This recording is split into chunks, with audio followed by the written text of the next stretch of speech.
Hello everyone! Today we're going to talk about the famous verb to be. Hoy hablaremos acerca del famosísimo verbo to be. Veremos su significado, cuándo se usa y cuál es su estructura. Existen dos tipos de alumnos que me he encontrado a lo largo de mi experiencia como maestra. Unos son los que ven el verbo to be como pan comido, a piece of cake, y otros que se quedan estancados en el verbo to be y de ahí no pasan. Y de eso les hace ver el inglés aún más y más y más difícil conforme vamos avanzando. Espero que ustedes o que todos seamos del primer tipo de alumnos que me encanta que son positivos y que tratan de entender lo máximo el uso y las formas y cómo es que funciona este hermoso verbo. Que aparte de importante, lo vamos a encontrar siempre en frases o estructuras en otros tiempos. Entonces, si logramos entender bien el verbo to be, vamos a avanzar muy rápido y vamos a entender mucho mejor todo lo demás. Entonces, el verbo to be tiene dos significados: el verbo ser o el verbo estar. Cuando conjugamos, nos encontramos que ser se transforma en 5 palabras más. De ahí que a veces mis alumnos me preguntan: Miss, ¿pero cómo se dice soy? Y yo les respondo con el verbo to be. Y luego me dicen: pero ¿y cómo se dice somos? También con el verbo to be. ¿Y cómo se dice es? Todas estas palabras, desde el ser, soy, eres, es, son, somos, todas estas son el verbo to be. Pero aparte de ser todas estas palabras, también el verbo to be tiene significado de estoy, estás, está, estamos, están. ¿Se dan cuenta de cuántas palabras son en español? Muchísimas. Y en inglés únicamente van a ser el verbo to be con sus 3 formas, que veremos más adelante. Veamos el uso del verbo to be. El verbo to be, que ya dijimos que significa ser o estar, lo podemos usar en situaciones cuando hablemos acerca del clima. Por ejemplo, tengo frío. En español usamos la palabra tengo, que viene del verbo tener. Pero en inglés vamos a usar el verbo to be en su primer forma. Ahorita veremos cómo. También lo utilizaremos cuando hablemos acerca de nuestra edad. Yo tengo 5 años, yo tengo 20 años, yo tengo 15 años. No vamos a utilizar el verbo tener en español, vamos a utilizar el verbo to be.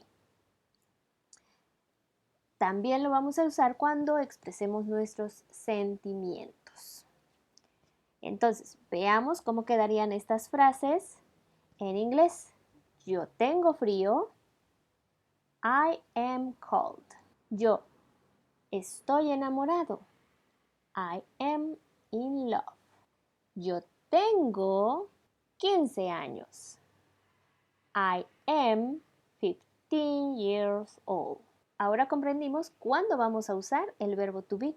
Pero, ¿cuáles son esas 3 formas de las que les hablé al principio? Bueno, a mí me gusta ver el verbo to be como un verbo superhéroe. De hecho, es un verbo irregular. Quiere decir que su forma cambia diferente a la que vemos ahorita. To be se va a transformar. Y yo a eso le llamo tener superpoderes. Entonces, para mí, el verbo to be es un superhéroe que tiene 3 superpoderes, como las chicas superpoderosas. Entonces, el verbo to be tiene el superpoder de convertirse en am, is y are. ¿Se dan cuenta que no son la misma y que no tienen nada que ver con las letritas que forman el verbo to be? Bueno, por eso se le llama verbo irregular, porque no tiene una forma constante. Y si han visto a las chicas superpoderosas, sabrán que fueron formadas con la sustancia X. Pues lo mismo funciona con nuestro superhéroe. debe de tener los ingredientes correctos. ¿Y cuáles son esos ingredientes para que logre ser superpoderoso? Bueno, principalmente debemos usar nuestras personas o nuestros pronombres personales. I, you, he, she, it, we, you and they. Conociendo estos pronombres personales y conociendo los superpoderes que tiene nuestro verbo, entonces haremos nuestra fórmula secreta. Bueno, ni tan secreta. Debe ser una fórmula que funcione para que todo fluya. Entonces, I, si se dan cuenta, va a ir con M. You siempre debe de tener el ingrediente are. He, she, it, por lo tanto, deben de incluir is. Y por último, we, you and they deberán llevar are. Y ¡tarán! Tenemos nuestro superhéroe formado con cada uno de los ingredientes que necesita para funcionar. Debemos respetar la forma que le corresponde a cada persona. En este caso, I no podría funcionar con la sustancia are. ¿Ok? I are no sería correcto. Ni tampoco we is o she am. No, no, no, no, no. Esto estaría muy mal. Crearíamos un caos. Es más, creo que hasta se crearía un villano. Sí, muy malo. No hagamos eso. Entonces, para que funcione el verbo to be con sus tres superpoderes, debemos colocarlos con las personas correctas. Ya logramos entender que el verbo to be con la forma correcta funciona de la mejor manera. Generalmente cuando hablamos o cuando aprendemos un idioma, nos enseñan que hay tres formas. Forma afirmativa, negativa e interrogativa. La afirmativa es la que acabamos de aprendernos y la forma negativa es muy fácil. En la forma negativa tenemos que incluir la palabra no. Si quiero decir yo no soy, ¿cómo lo diríamos? Aquí tenemos la estructura de la forma negativa. I am not. Yo no soy. You are not. Tú no eres. Bueno, y así con cada una de nuestras personas. Hay un error que solemos cometer muchísimo. Y es que en la forma negativa, la posición del not es muy diferente a la posición del no en español. Si se dan cuenta, no va después de la persona y en inglés not o no va después del verbo to be. Así que no cometan ese error.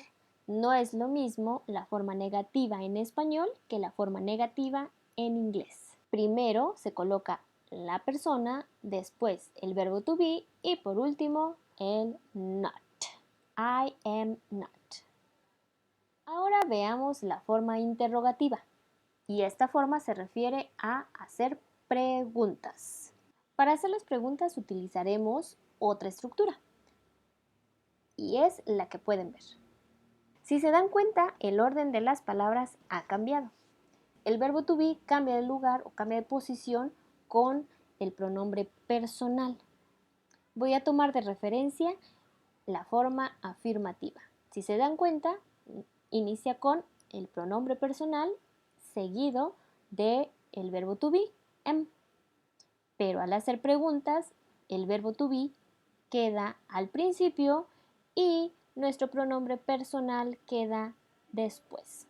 Obviamente debemos de incluir nuestro signo de interrogación al final. Y así es como tenemos las tres formas de nuestro verbo to be: afirmativa, negativa e interrogativa. ¿Verdad que está muy fácil? Bueno, ahora veremos las contracciones. ¿Qué es esto? Las contracciones son una manera de acortar nuestras frases. En inglés podemos unir dos palabras, quedando de esta manera. I am quedaría como I'm, you are, you're, he is, his, she is, she's, it is, its, we are, we're, you are, you're, they are, their. ¿Ok? Entonces, es lo mismo, pero en una manera corta.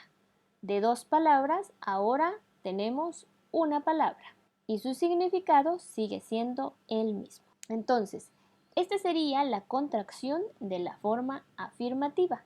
Veamos ahora la contracción de la forma negativa. En la primera tenemos las tres palabras separadas. I am not.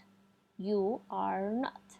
En la forma negativa existen dos maneras de hacer la contracción. En la primera tenemos la contracción utilizando el pronombre personal y el verbo to be y dejamos a un lado la palabra not. En la segunda forma tenemos la contracción del verbo to be con la palabra no. El único que no se puede contraer en esta segunda forma es am. Los demás sí podemos contraerlos. You aren't. He isn't. She isn't. It isn't. We aren't. You aren't. They aren't. Y así terminamos con las contracciones. Ahora, les dejo la siguiente actividad. Podrían responder sin ver sus apuntes con la forma afirmativa este ejercicio. Goodbye.